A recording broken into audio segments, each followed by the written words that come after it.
अभी तक तो कार्यक्रम हमारे पुरुषों का होता था, लेकिन बड़ी संख्या में हमारी माताएं बहनें बैठी है, जरा उनके लिए भी जोरदार ताली। समाज का जिस प्रकार से महाधिवेशन रखा गया, इस अधिवेशन में हजारों लाखों की संख्या में पाटीदार समाज एकत्र हुए। समाज जनों में एक प्रस्ताव पास किया है। सबसे पहले तो ये प्रस्ताव पास किया है कि माता पिता की अनिवार्यता लागू हो, विवाह के समय माता पिता की अनिवार्यता लागू हो। दूसरा, समाज ने ये तय किया है प्रस्ताव पास करके कि एक सरदार वल्लभ भाई पटेल बोर्ड का गठन किया जाए, ताकि समाज को भी कहीं ना कहीं न्याय मिले। विधानसभा चुनाव जो आ रहे हैं उसको लेके चर्चा हुई। विधानसभा चुनाव में जो भी पार्टी हमें महत्व देगी, विधानसभा के टिकट देगी, उस पार्टी को हम भी महत्व देंगे, अन्यथा उस पार्टी को हम बिल्कुल वोट नहीं डालेंगे।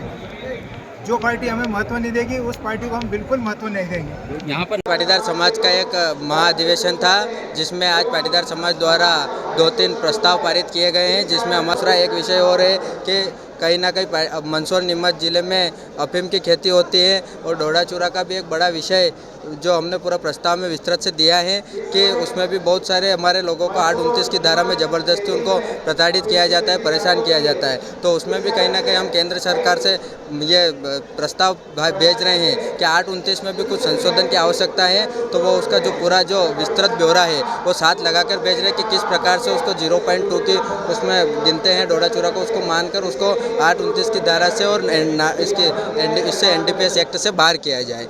ये दोनों प्रस्ताव, और साथ ही साथ एक और फसल बीमा का प्रस्ताव भी था कि पाटीदार समाज 90% किसान खेती करता है, और कहीं ना कहीं सरकारें फसल बीमा की प्रीमियम तो समय पर ले लेती है, लेकिन उनको रिप्लाई में जो उनका बीमा फसल बीमा जो बनता है वो समय पर नहीं मिल पाता है। उसमें 1-1 साल 2-2 साल की आवश्यकता लगती है, समय लग जाता है। इसलिए उसमें भी ये है कि जिस समय सीमा के अंतर आप उनसे प्रीमियम लेते हैं, उसी समय सीमा के अंतर्गत किसानों को फसल बीमा भी दिया जाए।